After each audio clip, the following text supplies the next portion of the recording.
The night I found out my roommate had been secretly destroying every relationship I had. She was standing in my kitchen, stirring soup, wearing my sweater, looking completely innocent. And the worst part? I was still in love with her. My name is Mara. I am 31 years old. I work as a freelance designer. I like rain, terrible movies, and noodle soup on cold days. And for 3 years, I shared an apartment with the most complicated person I have ever loved. Her name was Lena. We met the way most great disasters begin, completely by accident. I was moving into apartment 3B on a humid August afternoon, dragging 2 suitcases and a dying fern up a narrow staircase, when one of the wheels on my suitcase snapped clean off and rolled across the lobby like it had decided to start a better life without me. I stood there, sweating, staring at it. And then I heard laughter. I looked up, ready to be offended. Instead, I saw her. Dark hair pulled into a messy knot, a white button-down shirt half untucked, paint on the side of her hand like she had pressed it absent-mindedly against a wet wall. She was balancing a cardboard box on one hip and pressing her lips together, trying, and completely failing, to look sorry for laughing. "That was objectively tragic," she said. "Thank you for your compassion," I replied. She shifted the box to her other hip and held out her free hand. "Lena, apartment 3B. Mara, also 3B, unfortunately." She grinned. "Perfect. We can begin our domestic life with adversity." And just like that, before I even knew what was happening, she had walked into my life and made herself at home. Within a week, we were friends. Within a month, we were the kind of friends people assumed had known each other for years. We fit together the way certain people do, not because we were the same, but because we covered each other's gaps perfectly. She liked mornings. I liked nights. She cooked when she was stressed. I cleaned. She forgot to eat. I forgot to sleep. She left notes on the kettle, little handwritten ones that said things like, "Your tea is stronger than your enemies." I started buying the expensive yogurt she liked whenever she had a hard week. Neither of us discussed it. We just did it, like breathing. There were grocery lists divided into 3 columns: mine, hers, ours. There was a Friday night ritual, takeout on the couch, a terrible movie, and the kind of comfortable silence that only exists between people who have completely stopped pretending around each other. And slowly, without my permission, I started to feel things I had no business feeling about my roommate. I noticed the shape of the scar above her left knee when she wore shorts. I noticed the way she tugged her earlobe when she was fibbing. I noticed the way she looked at me sometimes, just a second too long, before turning away. But Lena was straight. She dated men. She talked about men. She called herself straight so often and so casually that eventually I stopped questioning it. And so I did what people like me learned to do early. I took everything I felt, put it in a box, labeled it friendship, and kept moving. For a while that worked. Then I met Nicole. Nicole worked at the museum where I freelanced twice a month. She wore silver rings on almost every finger and always smelled faintly of cedar and old paper. We flirted for 3 weeks before she finally asked me to get drinks. I said yes. I floated home on the subway feeling dangerously hopeful. When I got to the apartment, Lena was sitting on the kitchen counter eating peaches over the sink because she claimed bowls made fruit feel supervised. She looked up the moment I walked in. "Why do you look like that?" she asked. "Like what?" "Like someone told you your enemies were dead." I laughed. "I have a date Friday." Something moved across her face, fast, like a shadow crossing a wall. Her smile stayed, but something behind it pulled tight, the way a rope pulls when it's carrying more weight than it should. "Oh," she said. "Her name is Nicole, from the museum." Lena hopped off the counter and turned to rinse her hands, too quickly. "The one with the severe turtlenecks? They're mock necks. That sounds made up." "It's not." "She seems a little curated," Lena said, drying her hands without looking at me. I stared at her. "You don't even know her." "I'm working from instinct." "Your instinct is rude." "My instinct loves you," she said lightly, like it was nothing, like she hadn't just said something that cracked straight through me. "So it's trying to protect your energy." Then she looked me over and added, Wear the green shirt. It makes your eyes look unfair. And she walked out of the kitchen like that was a completely normal thing to say. I wore the green shirt. The date with Nicole was wonderful. She was funny and sharp, and she listened, really listened, in the way that makes you feel like the most interesting person in the room. By the end of the night, I wanted there to be a second date, badly. Then my phone buzzed. Once, twice, 3 times. Lena. I stepped outside the restaurant and answered. Can you come home? Her voice was thin, breathless. What happened? The power went out in the kitchen. The outlet sparked. The fridge is making a horrible noise and I don't know what to do. I pressed 2 fingers to my forehead. Did anything catch fire? No, but it smelled weird and I'm scared to touch anything. Here is what I did not say out loud.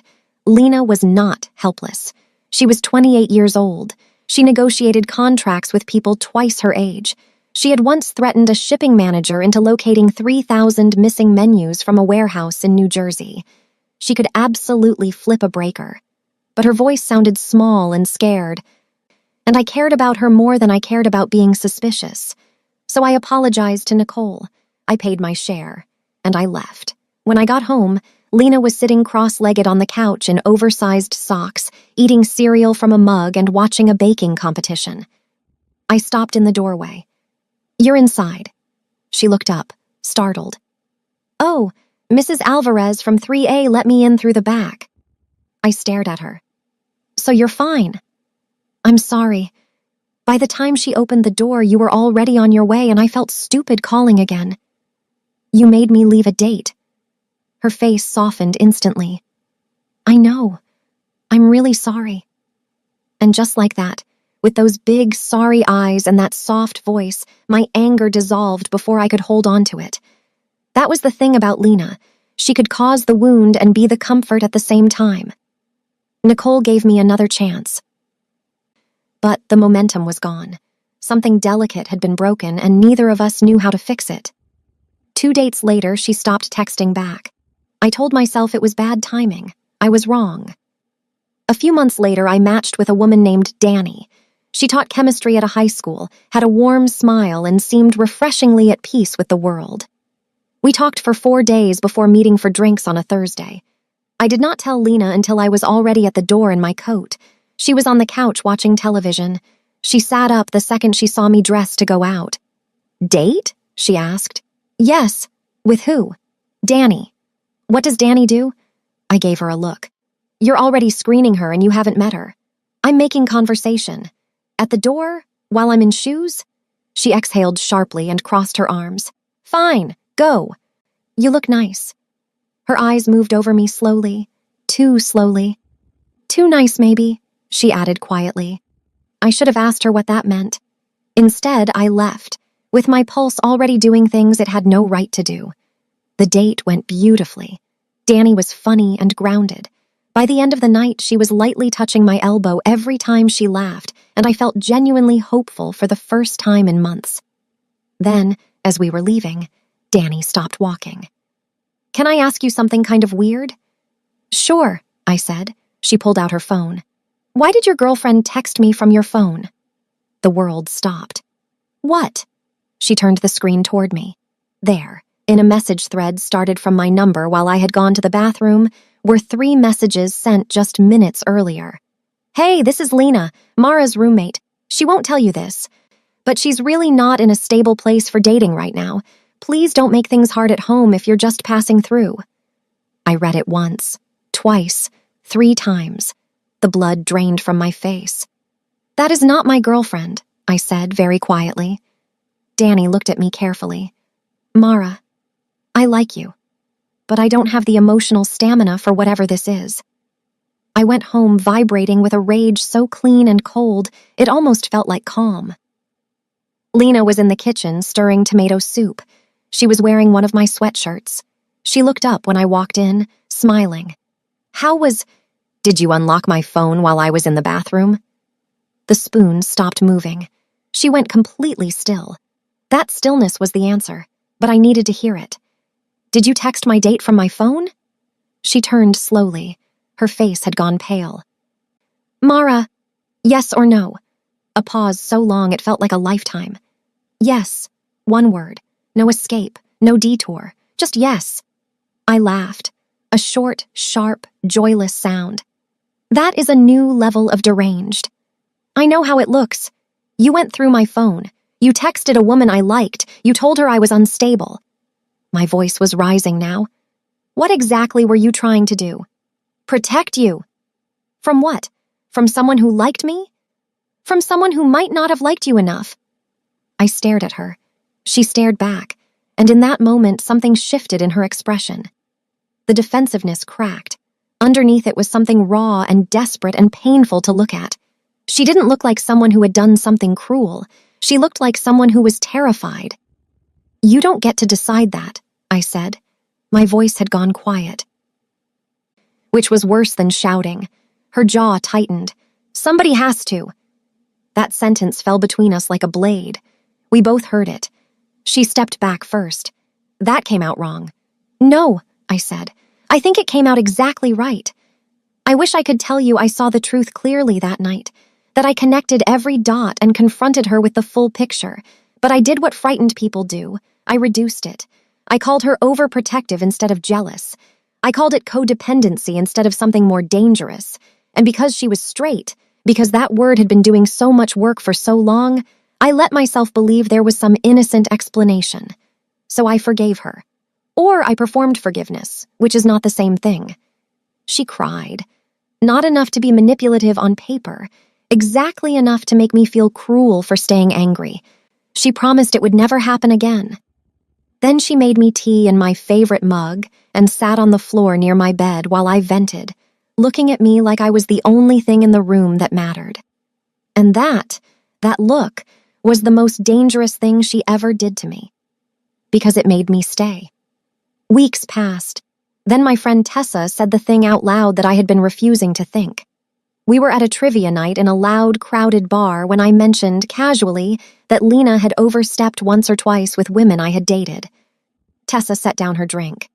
Define once or twice. So I told her. All of it. The fake emergencies, the workplace phone call, the text from my phone. The more I talked, the less normal it sounded coming out of my own mouth. Tessa was quiet for a long moment. Then she leaned back and said, Mara, your roommate is either in love with you, or she is building a case for a restraining order. She's straight, I said immediately. Tessa looked at me the way a doctor looks at a patient who insists they are fine while bleeding. Is that what she is? She asked gently. Or is that just the word that lets you stay close to her without ever having to ask for anything real? I hated her for saying it. Mostly because somewhere deep down in the part of me I never let speak, I already knew the answer. One more woman. One more chance. Her name was June. She worked in publishing. Composed, intelligent, and completely unaware that she was walking into a war zone. We had a wonderful first date. She was everything. Attentive, funny, genuinely interested. And at the end of the night, she said something that stopped my heart. Your roommate, she said casually, at that party last month. Dark hair, dangerous shoulders. She looked at you like every person in the room had accidentally been given access to something she thought was hers. I laughed it off, but I thought about it the whole ride home. And then 3 days later, June sent me a message. I don't think I should see you again. I called her immediately. Did Lena contact you? I asked. Silence. Then. She came to the bar after you left. She said you were vulnerable, that if I wasn't serious, I should leave you alone before I made your home life painful. My hand gripped the phone so hard my knuckles went white. I hung up. I walked into the kitchen. Lena was standing in the doorway in damp hair and one of my t-shirts, looking soft and unsuspecting. Everything okay? She asked. I looked at her. Really looked at her. At the woman who cooked me soup and stole my sweaters and called every date I had ever liked and burned every bridge before I could cross it. You went to June's bar last night, I said. Her face froze. Why? I asked. My voice was barely above a whisper. Why do you keep doing this to me? She opened her mouth, closed it, looked at the floor, and then, in a voice so quiet it almost didn't reach me, she said, I couldn't stand the idea of you with her. The room tilted. I stared at her. She swallowed hard, and for one brief, terrifying second, she looked like a woman standing at the edge of a cliff, looking down at the truth, deciding whether to jump. Then she stepped back. "It means nothing useful," she whispered. And I felt something inside me, something I had been protecting for years, finally, quietly, break. That night, I opened my laptop and started looking at studio apartments. Not dramatically, not to make a point, just because I was tired. Tired of being managed, tired of being watched, tired of loving someone who kept choosing fear over me, and because some part of me understood with horrible clarity that if Lena didn't find her courage soon, I was going to have to find mine, even if that meant leaving. There is a moment in every story about love where pretending becomes more exhausting than the truth, where the walls a person has spent years building start to crack, not because something dramatic happened, but because the weight of everything unsaid finally becomes too heavy to carry. That moment was coming for Lena, and I was done waiting for it. I had been looking at studio apartments for 20 minutes when she knocked on my bedroom door. I did not answer. She knocked again. Softer this time, the kind of knock that is really an apology wearing a thin disguise. Still, I said nothing. A few minutes later, something slid under the door, a folded piece of paper. I stared at it from across the room for a long time before I finally crossed the floor and picked it up. "I'm sorry. I know I crossed a line. Please eat the soup before it gets gross." I sat on the edge of my bed with that note in my hand and felt the most complicated thing a person can feel, furious and fond at the exact same time. Because that was Lena. That had always been Lena. She could shatter something precious and then look at you with those eyes and somehow make you feel like the cruel one for staying angry. The next morning, she left a cup of coffee outside my door. Exactly right. 2 sugars, a little too much cream, with a second note tucked underneath. "You can hate me and still hydrate." Against every instinct I had, I smiled and hated myself a little for it. We lasted 5 days in silence before the rain broke us. It came on a Tuesday evening, the kind of heavy, relentless city rain that turns every sidewalk into a threat and every person into a bad mood. I came home soaked to the bone and found the apartment dim and quiet, just one lamp burning in the living room, the blue flicker of a storm warning on Lena's laptop screen. She was on the couch, hugging a throw pillow to her chest. When thunder rolled through the walls, she flinched, and something in me, against my will, against my better judgment, softened. Because here is the thing nobody tells you about loving a complicated person. You do not get to choose when you stop caring. You cannot turn it off like a light switch just because they hurt you. It sits in your chest, patient and inconvenient, waiting for exactly the wrong moment. Like now. "Do you want me to mop the trail of tragedy I dragged in?" I said from the doorway. "Or should we wait until the lightning stops trying to murder us?" She looked up. Her eyes were tired and wary and so painfully familiar that it hurt to meet them directly. Something passed between us. Not forgiveness, not yet, but a ceasefire. "After," she said quietly. I took off my coat, sat down on the couch, in my usual spot, the one where our legs always ended up tangled if neither of us was paying attention. I sat there because I was tired and wet, and because some habits are stronger than pride. For a while, neither of us spoke. We watched the storm warning scroll across her screen while rain hammered the windows like it had a personal grievance. Then she said, very softly, "I really am sorry." I kept my eyes on the screen. "Which part?" A pause. All of it. Specificity would help. Another flash of lightning. Another flinch. Her voice dropped lower.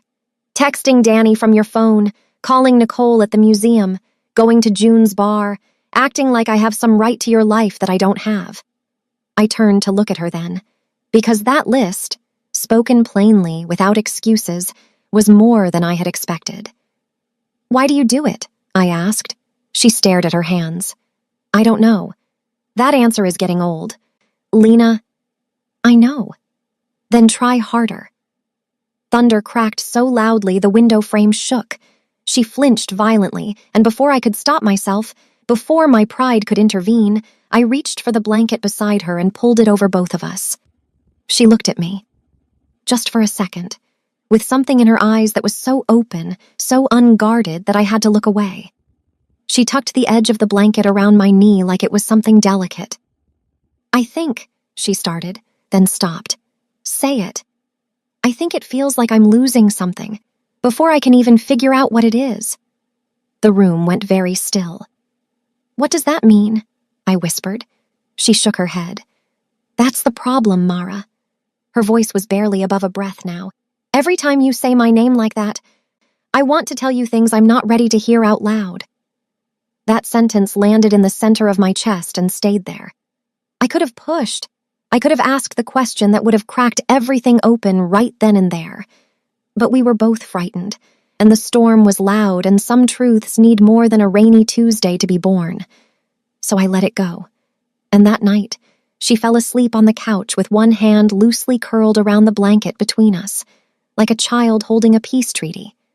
I stayed awake for hours, watching her, thinking about that sentence, losing something before I can figure out what it is. I thought about it for days. But life does not pause for people who are almost ready to be honest. So I kept going. I started dating again. Not because I had healed, but because spite is sometimes the only engine a person has left. And so I went back to June, back to the chance I was still holding on to. What happened next was the moment everything finally broke open. After June told me Lena had shown up at the bar, after the floor tilted and the rage arrived like cold water, I came home and I said it plainly. "You went to June's bar last night." And Lena's face froze, and I said why, over and over, until she finally broke open and whispered those 7 words that changed the shape of everything. "I couldn't stand the idea of you with her." And then, because she was still Lena, because fear was still stronger than courage, she swallowed it back down and called it nothing useful. And that was the moment I stopped performing patience. "You don't get to do that," I said. My voice was quiet. Dangerously quiet. "Do what?" "Say something like that and then hide behind smoke." Her chin lifted. "I'm not hiding. You have been hiding for months, maybe years." I stepped toward her. "You do not get to ruin every chance I have at being happy and then act like the reason is too private to explain." Her whole face crumpled, just for a second, before it hardened again. "You think this is easy for me?" she said. That sentence stopped me, because she didn't say it like a defense. She said it like a wound. I stepped closer. "Then explain it." She stepped back. Not far, just enough to keep the last wall standing. "I can't. Can't or won't." Her voice cracked on the edges. "I don't know what saying it would do. At least it would be honest." She flinched like I had struck her. And the silence that followed was the loudest thing I had ever heard. I went to my room. I opened my laptop, and I looked at studio apartments with the calm, deliberate energy of a woman who had finally run out of reasons to stay still. 20 minutes later, Lena appeared in the doorway. She saw the listings on my screen. "What is that?" she whispered. "Math. Mara. Apartments." She took one step into the room, then another, like she was walking towards something she was afraid might disappear if she moved too fast. "You're moving out? I'm considering living somewhere my personal life doesn't require witness protection." "Don't." Her voice broke on that single word. "Please don't." I stood and faced her. "Then give me a reason to stay. Not a crisis, not a sorry note, not tea outside my door." I held her gaze.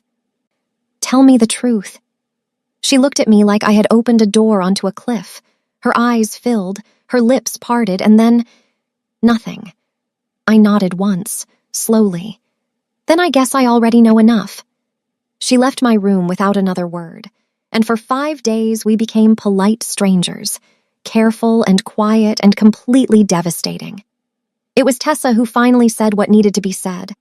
We were at a small restaurant on Sunday sharing soup when she looked at me across the table and asked, "What do you actually want, Mara?" I stared into my bowl for a long time.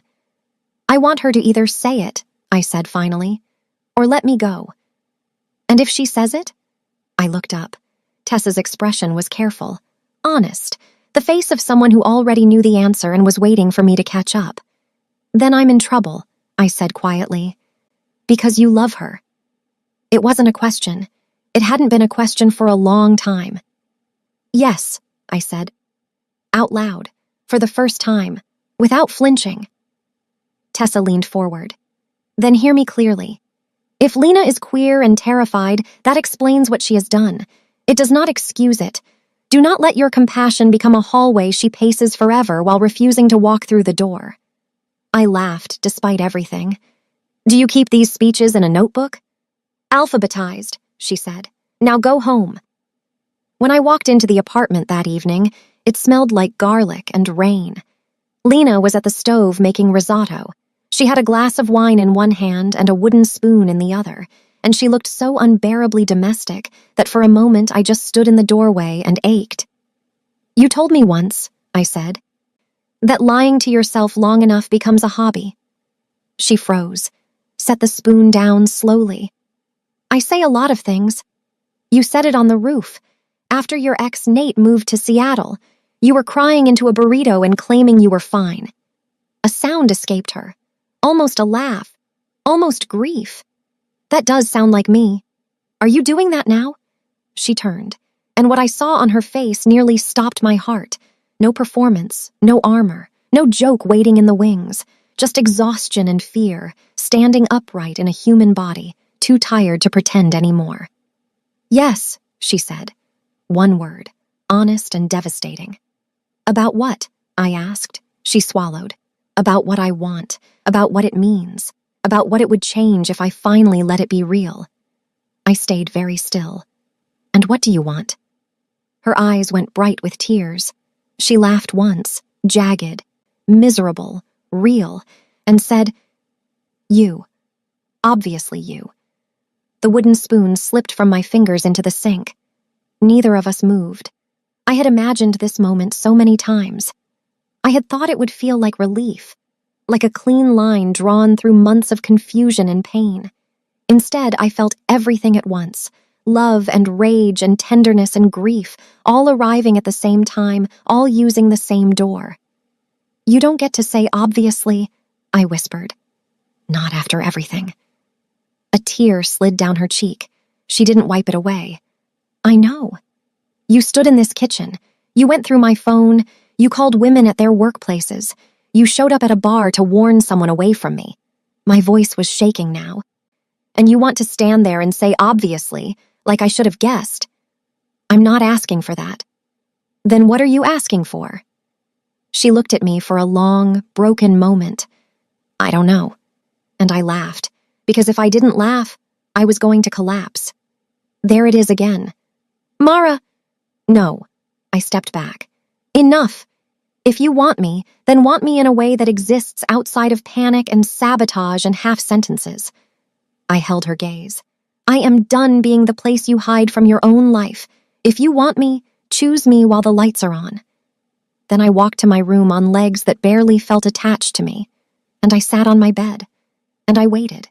For 1 week, Lena gave me exactly what I had asked for: space. No manufactured emergencies, no hovering in doorways, no hand on my back when she passed in the kitchen. She sat in the armchair instead of beside me on the couch. She asked before borrowing my charger. She knocked before entering any room I was in. It was respectful. It was mature. It was absolutely agonizing, because I had wanted proof she could stop taking me for granted. I had not expected that proof to feel like frostbite. I accepted a date with a woman named Alina, mostly to remind myself that other lives existed. When I came out of my room in a navy dress, Lena was at the sink. She turned at the sound of my heels on the floor. For one unguarded second, every wall she had built that week cracked straight down the middle. Her eyes moved over me slowly, helplessly. Then she looked away. "You look beautiful," she said. No joke, no ornament. Just the bare truth handed over like something she could no longer afford to keep. "Thanks," I said. "Have a good time," she said. And that was all. No interception, no crisis, no claim. I spent half the cab ride fighting the urge to turn around. The date was kind and doomed. Alina deserved someone who was actually present. I lasted 45 minutes before gently excusing myself. When I got home, the apartment was dark except for the stove light. Lena was sitting on the kitchen floor, back against the cabinets, arms wrapped around her knees. At first I thought she was hurt. Then I saw her face. She had been crying. All the anger I had been carrying, every sharp and careful wall I had built over the past week, quietly fell apart at the sight of her. Because no matter how much she had hurt me, no matter how many times I had told myself I was done being patient, she was still Lena. And seeing her like that, small and unguarded on a cold kitchen floor, did something to me I was not prepared for. It reminded me exactly why I had stayed so long in the first place. I dropped my bag and crossed the room. What happened? She laughed weakly and scrubbed at her cheeks. Nothing dramatic. Lena, you're on the floor. She looked up at me, eyes wet, face completely open, in the raw, undefended way that only the truth can make a person look. You asked me to stop acting like you belonged to me, she said quietly, unless I was prepared to say why. So I stopped. She swallowed hard, and it felt like standing completely still while something was being taken apart inside me. I forgot to breathe. I didn't ruin your night, she went on. I didn't text anyone. I didn't invent a crisis. I just sat here and let it hurt. Her voice dropped to almost nothing. Because if I'm going to say I love you, then that has to mean I stop turning my fear into your problem. The refrigerator hummed. A car horn bled through the window. The whole city kept moving, completely indifferent to the fact that everything was changing in this kitchen. I sat down on the floor beside her, because standing had become impossible. For a moment, neither of us touched. Then slowly, carefully, she leaned until her shoulder rested against mine, the smallest contact, the most enormous thing. I left early, I said. She turned her head. Why? Because I didn't want to be there. Hope moved across her face, painfully bright, like sunrise hitting glass. Don't, I said quickly. Not unless this is real in the daylight, too. It is, she whispered. Then prove it. She nodded. Once. Solid and certain. And that night, we did not kiss. Because this was not that kind of story. This was not the kind where one confession erases every scar that came before it. Instead, we sat on the kitchen floor until our legs went numb, and we talked the way people talk when they are finally done pretending, carefully, painfully, honestly. She told me she had spent years trying to want things that felt safe, that men had been easier, not because she loved them, but because wanting them didn't ask her to rewrite everything she thought she knew about herself. She told me the first time she truly understood something was wrong was the night I came home flushed and happy from a date, sat on the kitchen counter and described some woman's laugh. And Lena had to excuse herself to the bathroom for 10 minutes because the jealousy was too ugly to let anyone see. I kept waiting for it to pass, she said. When it didn't, I made it smaller, then stranger, then meaner. I looked at her. You almost lost everything. I know. No defense. Just grief, and finally, willingness. We talked until after midnight, and when we finally stood, stiff and wrung out, she stepped back carefully, preserving the line I had drawn. Good night, she said. I looked at her for a long moment. At this woman who had become the shape of my life without asking permission. At this woman who had finally, shown up without armor. Good night, I said, and I went to bed alone, more moved than if she had kissed me. 2 days later, the city lost power. The whole block went dark at 8:17 in the evening, one long mechanical sigh rising up from the street like the city itself had exhaled. We found candles in the junk drawer, tiny ones, vanilla-scented, in little glass jars. We sat on the living room floor by the open window, candlelight painting the walls gold, the city murmuring softly in the dark below. Without the screens and the lamps and all the little noises that usually filled the space between us, everything felt stripped down to what it actually was. Just us. Just this. Can I tell you something? Lena asked. At this point, that's our genre, I said. A smile crossed her face and was gone. The first time I got jealous, it wasn't Nicole. It was years before that. She looked at the candle. You had a date with a woman from a ceramics studio. You came home smiling. And I remember thinking, with total horror, this is what it's going to feel like every time.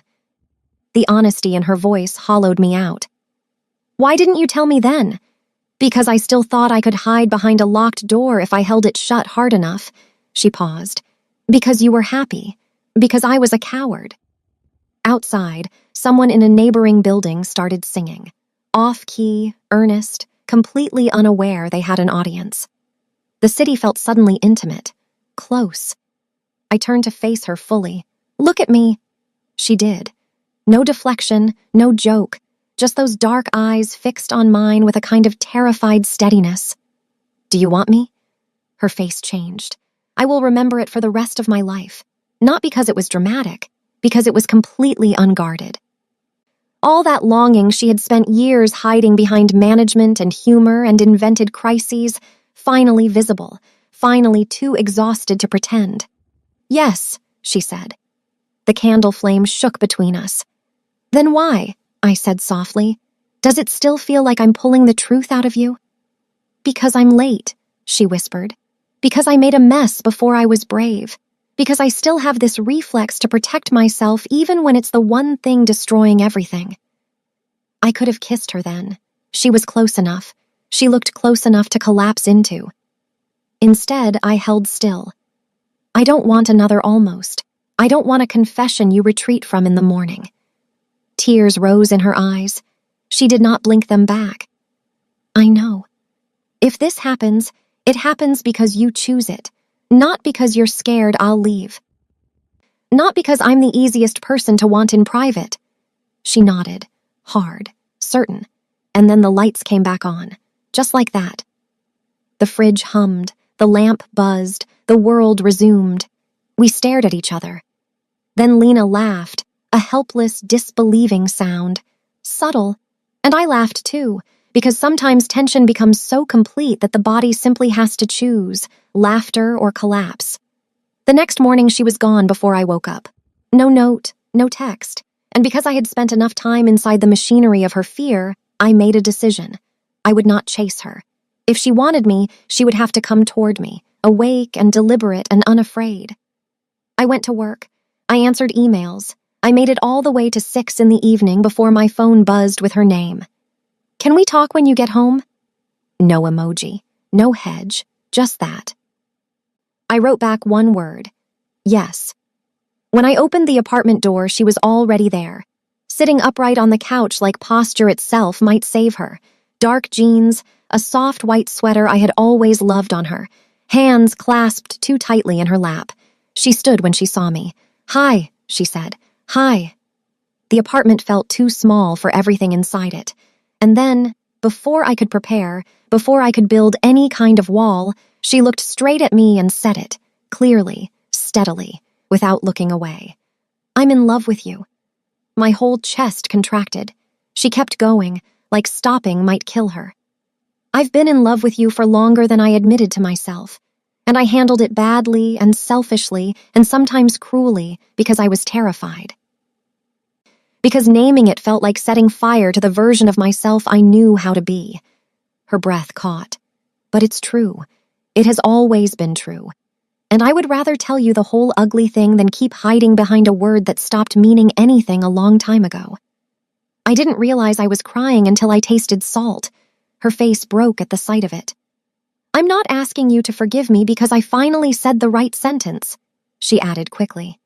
I know I hurt you. I know I don't get credit just because honesty showed up late. She swallowed. Her voice caught, steadied. I wanted to tell you in daylight. That line, that one line, it undid every last wall I had left. I crossed the room before I decided to. She went completely still, Edie's not reaching, not assuming, just waiting, giving me the choice. Giving me the power she had spent so long taking. Say the rest, I whispered. She searched my face. What rest? The part that matters. Understanding moved across her features like light breaking through glass. She drew one long, shaking breath. I choose you, she said. I choose you even though I'm scared. I choose you even though I don't have every word for myself yet. I choose you even though you would be smart to send me away for what I did. Her voice broke and rebuilt itself in the same breath. I choose you because every future I can imagine, where I keep pretending and lose you anyway, already feels like grief. I took her face in my hands, and I kissed her. It was not gentle at first, because relief has edges, and so does longing when it has been made to wait too long. She kissed me back with a kind of stunned urgency, like her hands had memorized the route in secret and were still shocked to finally be allowed. Then she softened, all at once, like something that had been held too tight for too long was finally, let go. When we pulled apart, she pressed her forehead to mine. Her eyes were closed. Her breath was unsteady. You kissed me like you were mad, she said. I am mad. Fair. Also in love with you, I said. Unfortunately. She exhaled, a broken, beautiful sound. Unfortunately, she echoed. I kissed her again. Slower this time, like a door opening instead of a collision. And outside our narrow window, beyond the brick wall and the sliver of sky, and the city still busy teaching strangers how to want the wrong things, the evening kept unfolding. Ordinary. Bright. And changed forever by the simple fact that this time, finally, neither of us was pretending. And that is the thing nobody tells you about loving someone who is afraid. It is not always loud. It does not always announce itself. Sometimes it looks like a fake emergency at 8 in the evening. Sometimes it looks like a stolen phone and a bowl of soup and a woman standing in your kitchen pretending she is fine. Sometimes the person who is quietly destroying your love life is the person who loves you the most. They are just too terrified to say it out loud. I almost left. I almost packed my things and found a studio apartment and called it survival. And if I had walked out that door before Lena found her courage, I would have spent the rest of my life wondering about the woman who knew exactly how I took my coffee and exactly what kind of silence meant I was sad instead of tired. So if you are watching this and you recognize yourself, either as the one waiting or the one hiding, I want you to hear this.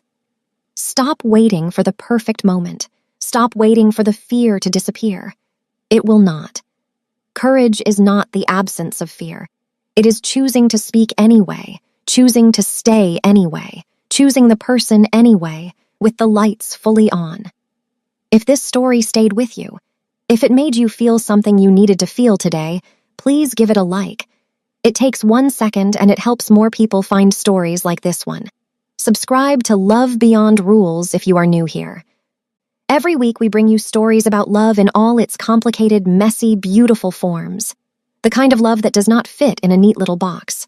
The kind that asks something real from you. And if you know someone who is loving quietly from a distance, someone who is hiding behind a word that stopped fitting a long time ago, share this story with them. Sometimes people do not need advice. They just need to see their own story told out loud. I am Mara, and I am glad I stayed. See you in the next one.